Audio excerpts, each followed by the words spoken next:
Now, this next question is not relevant to us, right? But is it also a myth that there's an agenda to Islamize Nigeria, to turn Nigeria into a Muslim nation?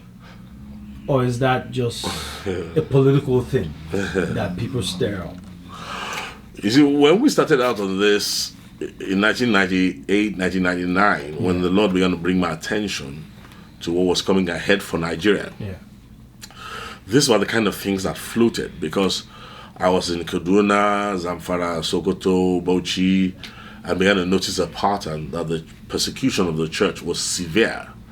And not only that, there was some degree of collusion with some of the, government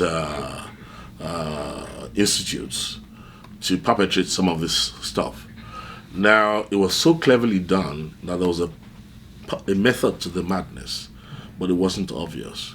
So what I did was to embark on a study prayerfully while we set up early warning systems, while we were helping the persecuted and all that. And we came to the conclusion, watch this. This is the end times, and when the agenda started, it seemed to be a religious agenda.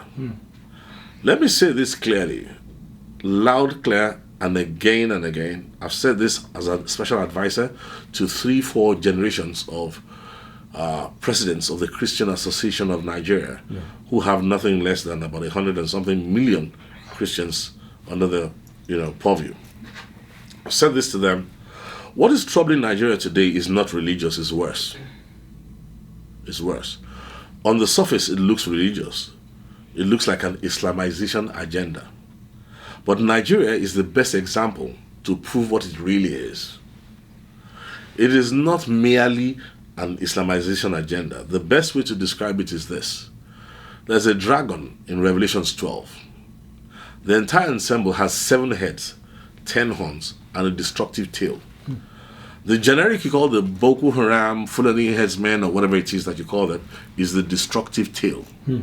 You're not fighting a tail. The 7 heads are institutions that have been penetrated, satanic institutions. They're into education, they're into governance, they're into, you name it, they are there. 7 heads, 10 horns. So this is the error.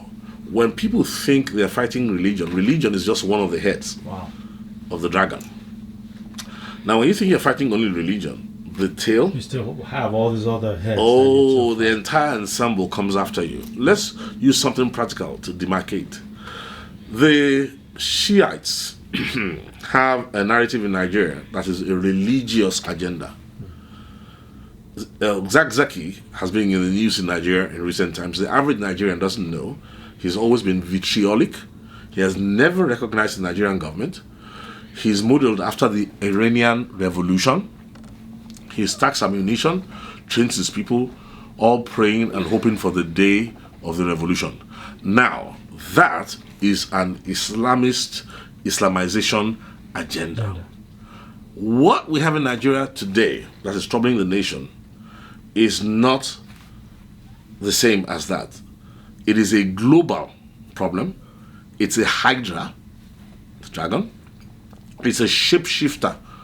It changes form, and it uses religion as a disguise.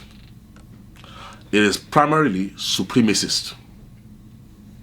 Primarily. So as long as you misdiagnose it and will continue to treat it wrong, Nigeria will continue to shed blood, lose blood. But the day we realize that this thing is so bad that it is destroying Muslims too. When I began to say this many years back, even the presidents have kind of questioned some of my judgment then, and I said to them, just hold on and watch. This machinery will slaughter Muslims as easily as it's slaughtering Christians. You were saying this to them? 2004, 2005, 2006. Okay, so by the time things began to happen, many of them cannot say, I mean, these are good men who will tell you and admit freely that, oh yes, Ladi told us. But we found it difficult at that time to believe.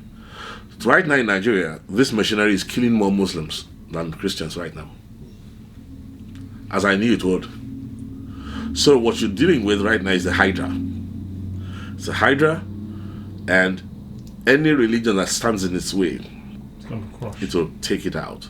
It's a mixture of not only a religion but an ideology. So when you mix these things together, the lethal... Look, in 1095, Pope, which Pope was this? Council of Clermont did the same thing. What you call the Crusades today is a milder form of this one troubling the globe. Then it was the Catholic faith that was the religious cover. Yeah. They describe it as the Dark Ages, the Crusades today. But don't forget, it ignited a war that lasted 200 years. So don't ever joke when you mix an ideology and then you carry a theology and spice it together. What you're going to reap is worse than a whirlwind. And that's why we're out in the world. And let me say this quickly, because in Nigeria, we've been battling. This problem is bigger than differences between one president or one nearly president, between one political party and the other. The intelligence behind what is plaguing Nigeria lies at a depth that Nigeria has no clue what it is facing. And until Nigeria wakes up quickly, if it does not wake up on time, the nation will go under. But we pray that that doesn't happen. Pray that doesn't happen. Yes. I'm assuming that you talked about some of these things in the new book. Can you tell us about the new book? Good. Now, to ensure that Nigeria doesn't go under, not just Nigeria really, it's a global narrative. I put together this book in 10 days. I remember I had to talk to a body of pastors. So it's called The Kingdom Gospel Solution to the Boko Haram War. Actually, it goes beyond that. ISIS, Al-Shabaab, Daesh, all the generics of this global resurgence of religious extremism. This is the solution from the church. If Nigeria does not pay attention to this, it will go under.